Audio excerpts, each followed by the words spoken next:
di hari Kamis ini tanggal 18 Februari 2021. Saatnya kita hari ini berjudul Kita Masih Memiliki Tugas, terambil dari Bilangan pasal 33. Nah, Bilangan 33 ini punya dua bagian, gengs. Di antaranya ayat 1 sampai 49 berisi tentang tempat-tempat persinggahan orang Israel di padang gurun. Dan ayat 50 sampai 56 berisi tentang apa yang harus dilakukan sesudah tanah Kanaan direbut. Yuk kita baca di bagian keduanya, yaitu Bilangan 33 ayat 50 sampai 56. Firman Tuhan berbunyi demikian. Tuhan berfirman kepada Musa di dataran Moab di tepi sungai Yordan dekat Yeriko. Berbicaralah kepada orang Israel dan katakanlah kepada mereka, apabila kamu menyeberangi sungai Yordan ke tanah Kanaan, maka haruslah kamu menghalau semua penduduk negeri itu dari depanmu dan membinasakan segala batu berukir kepunyaan mereka. Juga haruslah kamu membinasakan segala patung tuangan mereka dan memusnahkan segala bukit pengorbanan mereka. Haruslah kamu menduduki negeri itu dan diam di sana, sebab kepadamulah kuberikan negeri itu untuk diduduki. Maka haruslah kamu membagi negeri itu sebagai milik pusaka dengan membuang undi menurut kaummu. Kepada yang besar, jumlahnya haruslah kamu memberikan milik pusaka yang besar, dan kepada yang kecil, jumlahnya haruslah kamu memberikan milik pusaka yang kecil, yang ditunjuk oleh undi bagi masing-masing. Itulah bagian undiannya. Menurut suku nenek moyangmu, haruslah kamu bagi milik pusaka itu. Tetapi, jika kamu tidak menghalau penduduk negeri itu dari depanmu, maka orang-orang yang kamu tinggalkan hidup dari mereka akan menjadi seperti selumbar di matamu dan seperti duri yang menusuk lambungmu, dan mereka akan menyesatkan kamu di negeri yang kamu diami itu. Maka akan kulakukan kepadamu seperti yang kurancang melakukan kepada mereka. Gengs, kalian pada ingat kan bahwa pada tanggal 17 Agustus 1945 bangsa Indonesia memproklamasikan kemerdekaannya. Setelah teks proklamasi dibacakan, bukan berarti tugas kita sebagai rakyat Indonesia sudah selesai. Kita harus tetap mempertahankan negeri kita ini terhadap ancaman dari dalam maupun dari luar negeri. Selain itu, kita juga harus mengisinya dengan pembangunan dan berbagai hal positif lainnya. Nah, gengs, bagi bangsa Israel berhasil merebut dan menduduki tanah Kanaan ibarat proklamasi kemerdekaan. Setelah mencapai tujuan itu, mereka mungkin akan kehilangan arah dan berkata, apalagi yang harus kami lakukan? Agar hal itu tidak terjadi, Tuhan memberitahu mereka apa saja yang harus dilakukan sesudah tanah Kanaan direbut. Pertama nih, gengs, mereka harus menghalau seluruh penduduk negeri dan membinasakan berhala mereka.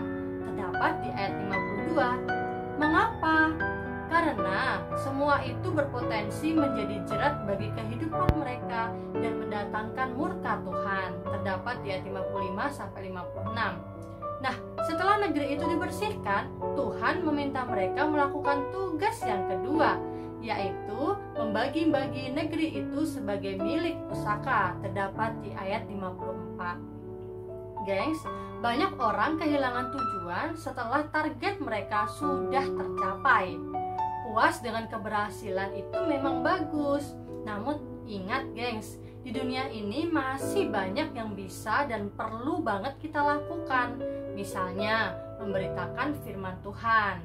Nah, ketika kita menetapkan target pribadi, jangan melupakan penyertaan tujuan Tuhan.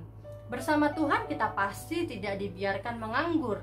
Sebaliknya, kehidupan kita dapat selalu bermakna dan berguna bagi orang lain. Tuhan memberkati. Hai semuanya, melalui satu doa hari ini kita sama-sama diingetin nih, terutama kita dalam kehidupan kita masih punya banyak banget tugas dan tanggung jawab yang harus kita kerjakan. Apalagi walaupun kamu sudah meraih kesuksesan dalam kehidupan kamu, bukan berarti kamu jadi melupakan tujuan kehidupanmu di dunia ini. Dan harus teman-teman ingat, kamu bisa sukses karena penyertaan Tuhan dan karena kasih Tuhan atas hidupmu.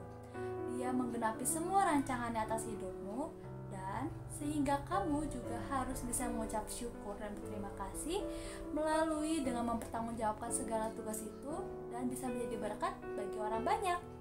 So, mulai hari ini belajar untuk pertanggungjawabkan misi Tuhan dalam hidupmu ya, oke? Nah, teman-teman, untuk menutup satu doa hari ini, aku mengajak teman-teman kita bersatu dalam doa.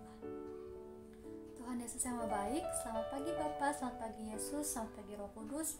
Terima kasih Tuhan untuk segala cinta kasih-Mu kepada kami. Terima kasih ya Bapa untuk segala penyertaan-Mu sepanjang kehidupan kami. Semalam kami bisa tidur dengan nyenyak, beristirahat dengan tenang, dan pagi hari ini kami bisa terbangun dengan tubuh yang sehat tanpa suatu kekurangan apapun. Bapa, terima kasih untuk firman Tuhan yang telah kami dengar, begitu indah dalam kehidupan kami hari ini. Biarlah melalui firman Tuhan hari ini kami belajar Bapa untuk bisa menjadi anak-anak-Mu yang bukan anak-anak yang cepat puas, cepat membangga-banggakan kesuksesan yang kami miliki. Biarlah kesuksesan ini bisa menjadi acuan dasar kami untuk terus semangat, terutama dalam melanjutkan tugas dan tanggung jawab yang Engkau berikan dalam kehidupan kami. Bapa, sebentar kami akan mengakhiri satu doa kami hari ini. Kiranya Engkau terus menyertai setiap perjalanan kehidupan kami Bapa selama hari ini, esok dan seterusnya. Biarlah segala sesuatu yang kami kerjakan, yang kami lakukan, itu semua boleh seizin dari tangan pengurapan-Mu, dan kiranya Tuhan selalu menyertai kami. Terima kasih ya Bapa, di dalam nama Tuhan Yesus kami berdoa dan mengucap syukur. Amin. Nah teman-teman, kan hari ini kamu udah banyak banget dapat berkat dari satu doa hari ini. Jangan lupa ya, bagiin materi satu doa hari ini ke banyak orang supaya semakin banyak lagi jiwa-jiwa yang terberkati dalam satu doa hari ini. Dan juga teman-teman jangan lupa ya, setiap hari Sabtu join ke Zoom Fellowship kita di jam 7 malam. Nanti linknya akan aku share di grup WhatsApp dan grup Line Youth GKI Kanan yang kalian miliki. Nah teman-teman, bagi kamu yang pengen cerita terkait pergumulan atau permasalahan kehidupan kalian, atau pengen nanya-nanya nih terkait segala sesuatu hal, boleh nih teman-teman DM ke Instagram kita di @youthggkikanan. Nanti semaksimal mungkin pertanyaan kalian, cerita kalian akan dijawab oleh adminnya, atau lebih menariknya hal-hal itu bisa diangkat jadi topik podcast kita yang selalu tayang setiap hari Minggu jam 5 sore di Spotify. So, have a great day. Tuhan Yesus memberkati. Dadah.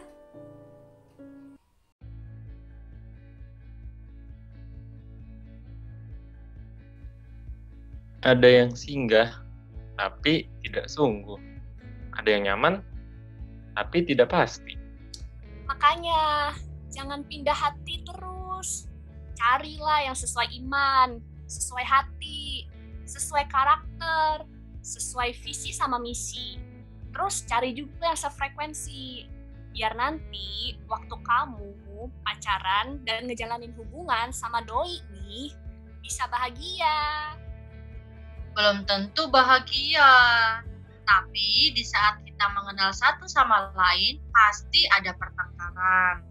Di saat itulah kita mengenal satu sama lain. Dan pertengkaran itu baik loh, tapi lihat, Tuhan kasih kita hikmat, apakah benar-benar dalam hubungan tersebut hal yang positif yang kita dapatkan. Kalau banyak hal negatifnya, ya tentu itu bukan pasangan yang Tuhan inginkan buat kita semua. Dan percayalah teman-teman, kalian jangan khawatir, kapan ya kira-kira saya dapat jodoh saya? Umur berapa ya saya akan bisa menikah? Karena Tuhanlah yang punya kedaulatan atas hidup kita. Demikian juga Tuhan punya kedaulatan atas pasangan hidup kita. Jadi percayalah dan tunggulah, Tuhan akan berikan yang terbaik tepat pada waktunya. Dan kita ingat, di dalam 2 Korintus 6 ayat 14 dikatakan demikian. Janganlah kamu merupakan pasangan yang tidak seimbang dengan orang-orang yang tidak percaya. Sebab persamaan apakah terdapat antara kebenaran dan kedurhakaan, atau bagaimanakah terang dapat bersatu dengan gelap? Jadi yang perlu kita ingat, Doakan apa yang akan kita jalani dan jalankan apa yang telah kita doakan. Tuhan Yesus memberkati kita semua. Selamat menantikan pasangan hidup dari Tuhan.